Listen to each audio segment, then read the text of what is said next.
Okay, guys, right, welcome. This is the first in the series of project remote lessons, advice and guidance. I'm not quite sure how to describe these, to be honest. um, this is for Unit 4. It's a level 4 unit, but it's delivered on HNC and HND, so it might be of use to somebody outside of the class. Absolutely brilliant if so. Um, if you need to get in contact with me, my name is Christopher.Bell on the university, on the college email system. So it's Christopher.Bell at sunderland.ac.uk. You can call me in reception. I have got a phone at home which is connected to the college systems. However, I'm having some issues with audio at the minute. It's not light in the fact that I've got a boom microphone plugged in, so I can hear other people. People can't hear me. So it might be worthwhile um, just sticking to sending me an email. There's nothing that can't be sorted via email. Okay, so we need to move on to a couple of things now that you need to be aware of. So if you could just make sure that while you are doing work from home, that you check your college emails daily. I will be checking my work emails. Well, I've got them live, so they'll make a noise as soon as you send me an email. I'll ping you back unless I'm on lunch or something similar.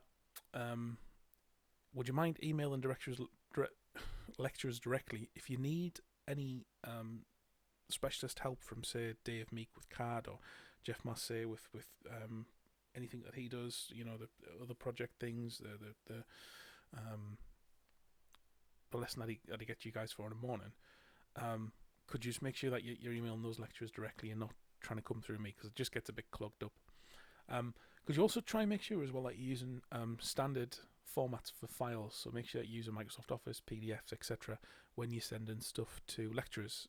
If you're using OpenOffice at home or some really obscure CAD package, for instance, we don't have access to those proprietary bits of software. So just try and keep it with file formats that we can use at college, and that way we know we've got compatibility. Um, if you are going to send work to a lecturer, could you please include a version number? If you're going to email me, for instance, with your project for some feedback, could you send me, project version 1, version 2? That way I know what I've got open is likely to be the newest version. What can happen is if you send me an updated version and I go on and open it up, chances are the version of Word that's on my Mac anyway, which is it's official Microsoft, but it doesn't work quite as well as the Windows version. Chances are that it'll open yours up in the background. So I'll be giving you advice and things based on an older version of the same project. We will be looking at doing project presentations one-to-one via Skype. So that'll be you and me video calling. We can do it via FaceTime or whatever you want. Not really that fussed on the software, but Skype is my preferred method. If you don't have it, it is a 2-second job to sign up. All you need is some sort of video device, such as a mobile phone. And I'm fairly sure, you might want to check with IT, but I think you can use your college email that's in place already to actually access Skype. But if not, it is a 2-second job to sign up. Okay, so what we're going to do today is we're going to look at the basic parts of the project, and we're going to sort of try and give you an idea of where your specific project, adheres to these parts that I'm going to give you. So we'll look at the past merit distinction criteria, and I'll try, because obviously everybody's project's completely different, but I'll try and give you a one size fits all, and then you can try and get that around your project and get the best marks that you can from that. I apologise for any background noise before we get going. I do have a little 5-year-old in the room with me who is off school at the moment for the same reason that I'm not at work. So let's get going. All right. So the first pass criteria, which you've all got access to this list of criteria, by the way. They're on the back of the main project assignment sheet on Moodle. It says select an engineering-based project given reasons for the selection. Now, this is what we did in the first couple of weeks. Now, I know there was a few people weren't in the first couple of weeks, but I did ask you to catch up with your colleagues in the class. And essentially what you're doing there is you're presenting your mind maps, your feasibility studies, any research that you've done, any work-based research, any work-based projects that you've been given to consider. Anything like that needs to be in there and not just chucked in with the appendices.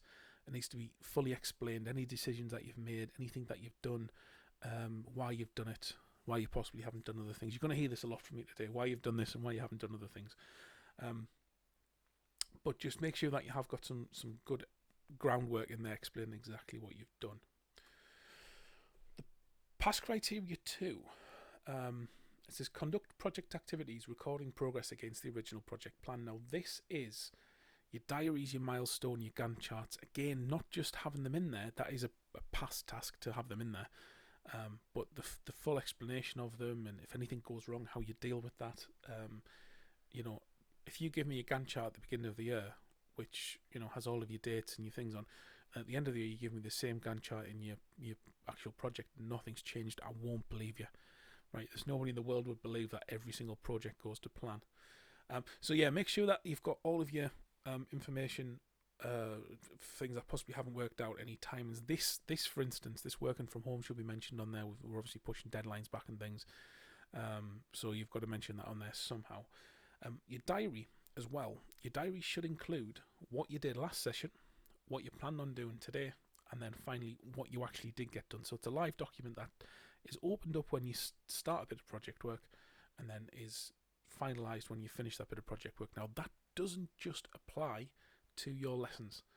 So if, for instance, you close your book on the Thursday for your project and then leave my classroom, and you don't open it again until the following Thursday when you come into the classroom, you're not going to do very well with this project. Okay, you need to be doing little pockets of work here, there, and everywhere. At work, if you can, in your lunch breaks, before work, after work, on weekends, whenever you can fit some work in, you need to be doing it in your own time. But as soon as you do, your routine should be open a diary, have a think back to what you did in the last little pocket of work that you did. Try and predict what you want to get done in this bit, or plan. I want to research and do a little bit more on my Gantt chart, change any entries in there. I want to maybe look at some new connectors for a certain type of cable that's just become available. And then once you've done all that work, you can turn around and say, well, actually, I didn't manage to get around to the connectors because there was so much work involved with replotting or replanning my Gantt chart. Or you could even say, well, I got onto that, I did the connectors, and then I actually looked at some other stuff which I hadn't had planned. So your diary should be live. It's not just what happens in my lesson. It's what happens every single time you do some work on your project, which should be 2 to 3 times a week at a minimum. Okay, so the next one is produce a clearly structured report that needs to be coherent and cover each stage of the project and analysing the project outcomes. Now, this is a report that encompasses the project. It's not the project report itself. So what you're doing is you're looking at the main titles in your report. So obviously you need to discuss, what research took place, why you chose to do certain types of research, things like that. The considerations that you made for your specific project. So if you're somebody in the class who's making something physical, what safety and things like that did you consider? Is there anything that you've gone through? Anything you've considered for that? So again, I'm trying to think off the top of my head, but we've got health and safety in there. We've got design considerations, software available, how are the manufacturing? How are we manufacturing any prototypes? Are we rapid prototyping with a 3D printer? Have you got a laser cutter at work? So you need considerations to be made there and explained. So this is outside the project. You've zoomed out of the project and you're looking down as the manager on how that project's going to proceed. It's important that you've incorporated reliability. Now that was the key word for this year, reliability. So you should have formed your project around that, and then look to manage it in a reliable way. Now it doesn't just have to be, well, my product's going to last 10,000 hours, and it could be considerations for processes. It could be software. Is it going to be, for instance, at the moment there's a lot in the news about home broadband not being able to support all the homework and things that are going on. Is that something that is going to affect your project? Something that has affected your project? Are you using a web-based app? Does it slow down at key times when you when you need it to be on top form? And any considerations like that can be made really. I will attach a link below with the basic headlines that you need for the project. I've given you this a few times now, but I'll put it all in one place for everybody, and then you've all got a copy. So it'll explain, like, you need an introduction, you need your contents page. It's the basic outline. I want you to tailor it to yours. So if, say for instance, it's got prototyping in there, and you've done a process. You've created a process, and there's nothing physical. There's nothing software based. It's all rules, regulations, and new ways of doing things. Then obviously you're not going to do prototype now, so you wouldn't need that in there. But in the same vein, I would need a title from you. I don't know, process control, critical path analysis, things like that. So you've got to tailor it to your needs. And just a basic adherence to this is a pass. So if you just hit those, you've got a list of your project titles. You kind of know what you're doing. You've done a bit of research, but it's not really, you will get a pass for that. The amount of work that goes into this dictates the grade, especially for this learning outcome. So if you've just listed, it's a pass. If you can describe in detail, it's a merit. And if you can critically analyze, which is one form of that, is saying not only why you did something, which is your merit, but also why you chose not to do other things. That's your distinction. The next marking criteria that I'll be looking at will be to select the most appropriate method of presenting your project outcomes. Now this again, it's one of those ones where it's explaining not only why you did things for a merit, but also why you chose not to do other things or other ways of doing things or other ways of proceeding. That's your distinction. So a lot of these things tie into each other, and you can accidentally hit criteria, on a distinction or a merit where you didn't really intend to, because you've gone down a rabbit hole on one criterion and you've maybe hit another criteria with that, which is brilliant. It all depends on how much detail you've put in there. Now, what I have said is, though, fill it with qualitative data, right? So if you rabbit on, if there's stuff in there that doesn't really make much sense to your project or the management of your project, look, you're not going to get a very high grade for that. All right. If you perform a critical path analysis, or a critical analysis, should I say, not critical path analysis, that will lend itself towards a distinction. So your critical analysis at this stage is, again, it's all discussing, what decisions are being made and why. Use your Gantt chart, use your planning, use the fact that every, on your Gantt chart, it's going to take 6 weeks to get this part, but you know that it's probably going to take longer because of the delay getting stuff from China and Asia and the Middle East. You need to be analysing this. Your project is a live document, so or your management of the project is a live thing. So make sure that anything that you do, any data that you put in there, it's live, it's current, it's thought about. You can go back and revisit things should things change. Again, these all feed into each other. So later on with the discussion and the conclusion in your project, you'll take stuff from this, and you'll take stuff from your discussion and conclusion and put it back into this as well. So it all feeds into each other. Now, where it says about presenting the project report, describing challenges for completion and value gained in a structured, coherent manner. Now, this is literally the project. This isn't the review that comes after it. This isn't the discussion or the assignment sheet that goes around it. This is physically the document that you hand to me with your project in. So that because you're managing it, this would ideally be done by somebody else in industry. But it must be, for a basic pass, and that's all that this is, it must be structured in a logical way. What I like to see, and it's not absolutely 110%,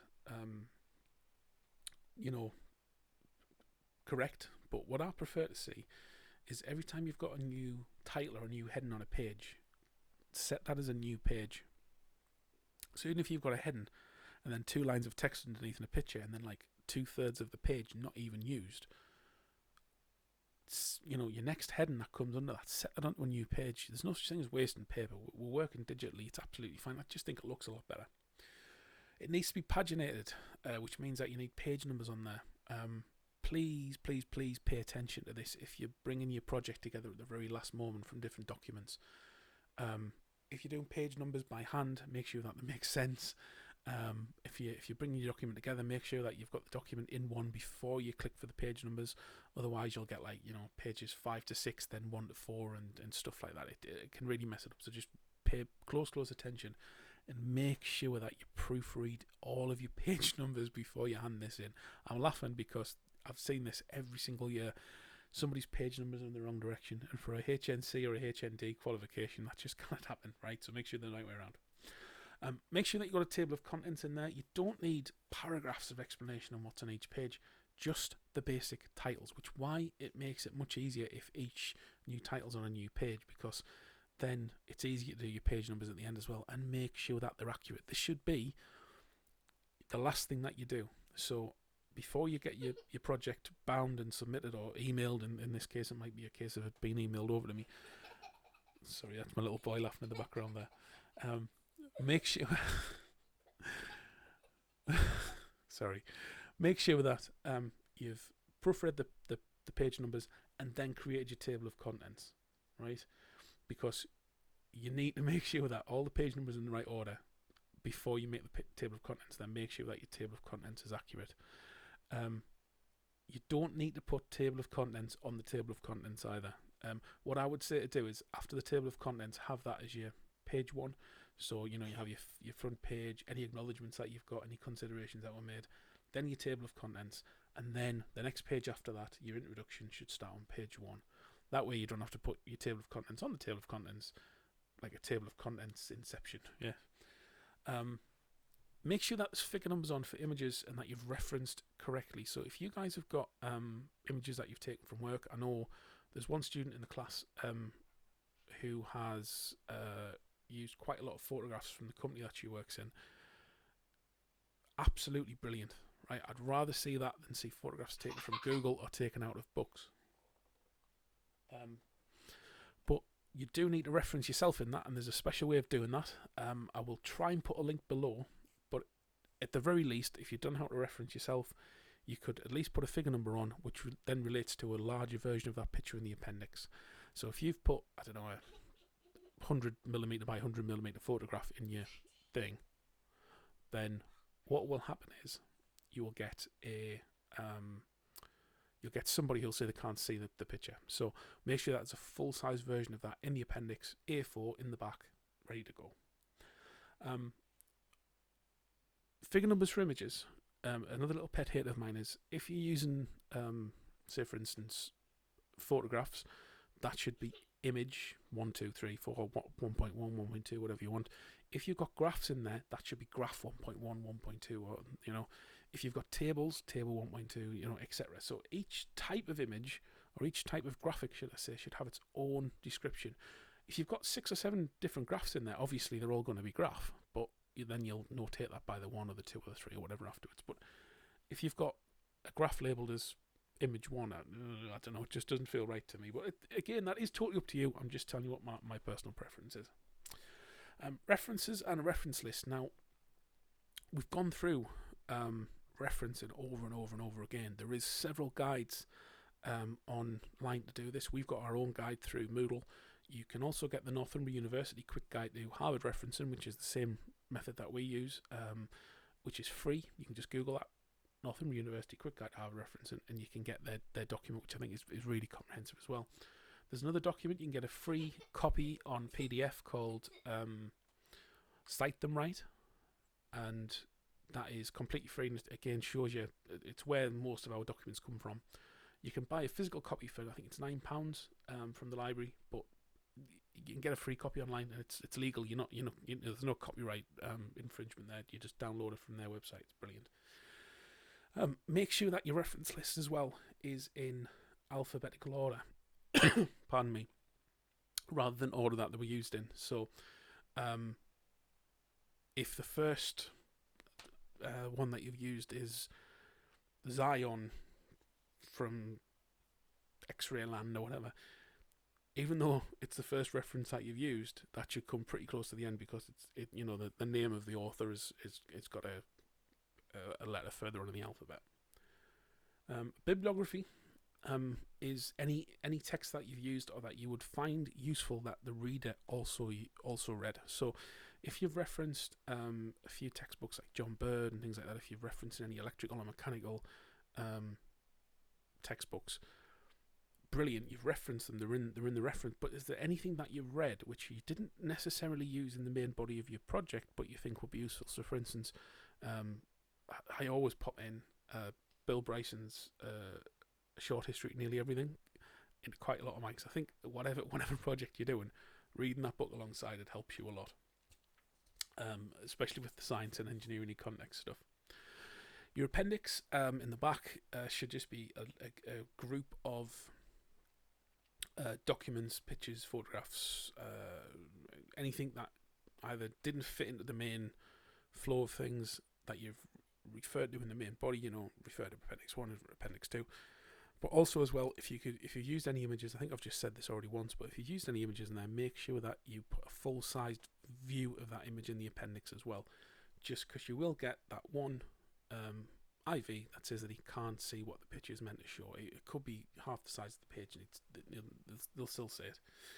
And also as well, I don't know why there's a random bracket on there, but make sure that you get your project bound somehow. I don't just want this handed in with a staple in the corner. At the very least, it needs to go into a ring-bound folder, but I'd prefer if you took it to the library and got it physically bound. I think it's £1.50 to do that. If you don't feel like you've got the cash to do that, come and see me. I'll get it done for you. It's not an issue. But please just make sure it's presentable, because I've got to hand these over to the IV and they need to look nice. Right, so this is one of the merit criteria and actually feeds in from the first pass criteria. So the first pass criteria mentioned about showing where your project developed from. That was the pass. This is the merit version of that. So if you do that well, you move on and you explain it well, you actually cover this criteria as well. So it says here, create a feasibility study and discuss the findings. Now, it's the discuss the findings, that's the merit bit. So you've created a feasibility study as part of your first pass task and as part of many of the other tasks as we've gone on, because it makes part of the structure of the body of the project. It's part of the planning process. It's, so you'll have done that. Not a problem, but it's the discussion of it. So quite a lot of time what I find is with poorer projects is I'll get just a feasibility study shoved in at the front. No context at all. Even sometimes with abbreviated words that they don't use fully the first time around, and you just don't know what's going on there. They understand it perfectly well. It's their project. They know what the feasibility study means, but to the reader, it doesn't make a blind bit of sense. So you need a full explanation there. Tell me what you've done, why you've done it, why one thing's better than the other. And don't forget, at the end of your feasibility study, if you've done a numerical feasibility study where you've said, well, this one scored 20, this one scored 25, this one scored 80, the one that scored 80 might not necessarily be the best one, because if it turns out that the 80 and the 20 aren't possible, the only one you're left with is the 25, then that's the one you've got to go with. So you don't have to follow your feasibility study. And if you don't follow it fully, it's another excuse, another avenue to discuss what went wrong, or why you haven't followed it and why you've gone with something else. And in fact, that feeds into the criticality in the next little bit, which gets you towards your distinction. So, do some research on project planning, specifically how to hit the milestones. Now, this isn't the actual project plan itself. This is the research around it. So, there's several methods of project planning and how to approach a project. You're expected to research around that, because you are the manager, remember. At level 3, you were the technician undergoing the project. You were the technician creating the project. Now you're the manager that's managing the project. Okay, so you're not necessarily responsible for, right, well, you will be because you're the only student doing it, but if you're in industry, you wouldn't be responsible necessarily for every single part of that project. But as the manager, you would be expected to know what type of projects are out there, what's going to be needed to hit each milestone and things like that.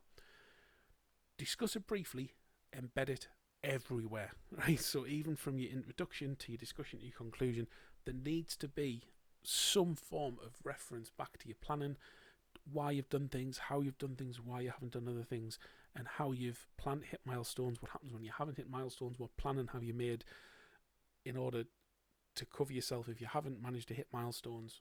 It all needs to tie in. And it's not just the project, it's the whole, this is the plan for the project. So this is, you've zoomed out of your project now and you're above it, and you're the manager of it. You're looking at how you can move the pieces around to make sure that at the end of it you get a project that fits. One of the last ones, and again, this is moving on towards a merit criteria. Use appropriate critical analysis and evaluation techniques to analyse the project findings. Now, you've got two things there, okay? You've got critical analysis and analyse.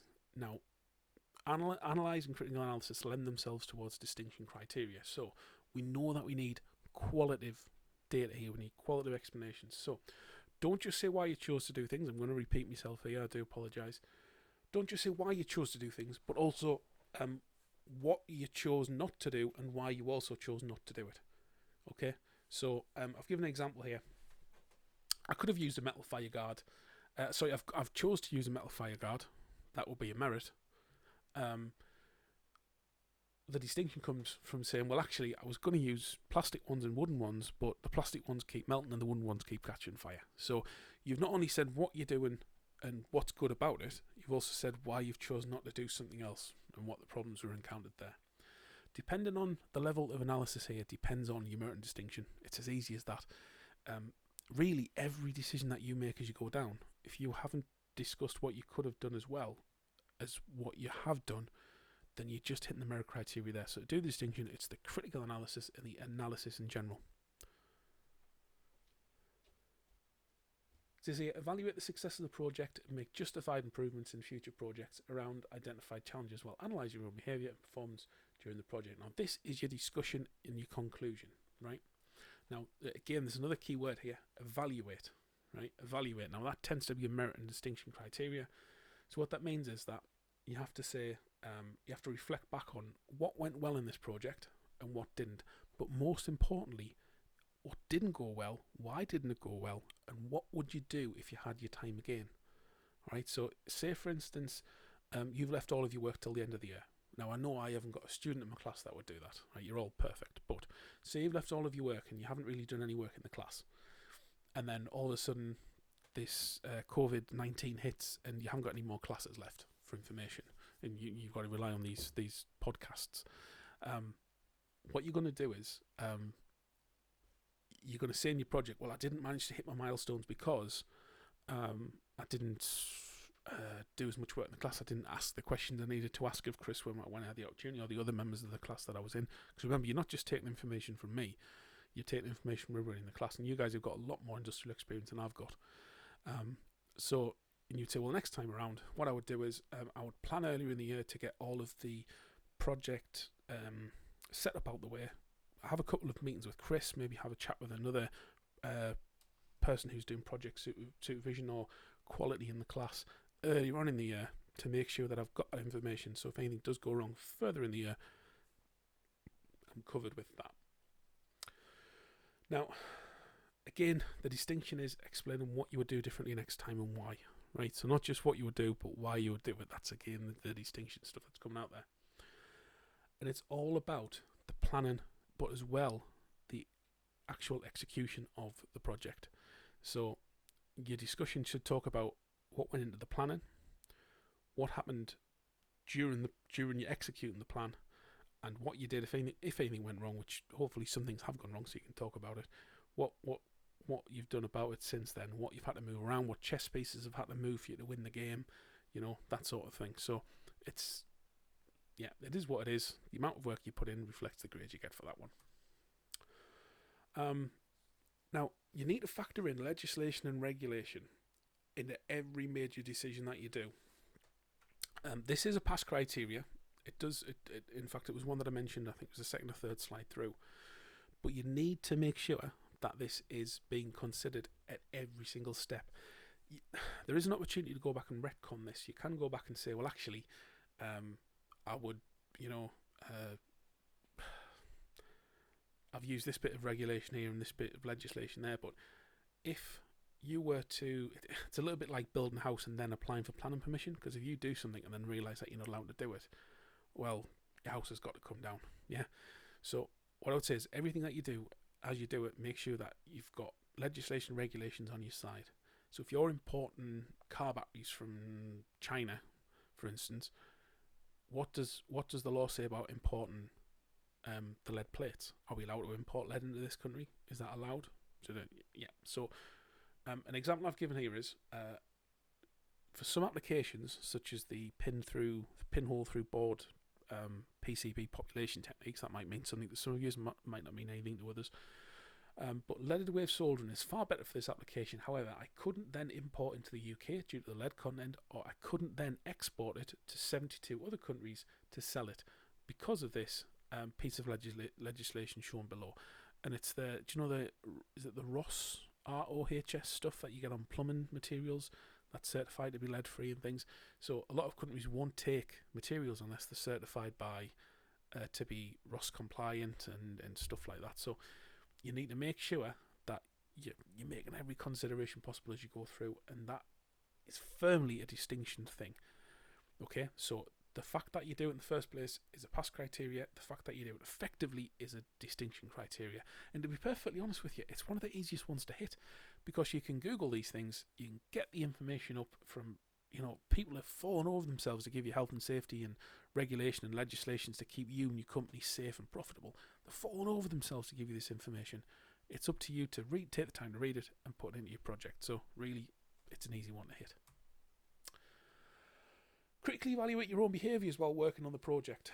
With reference to ethics, health and safety, professional standards, behaviour and engineering, essentially it's a reflective log.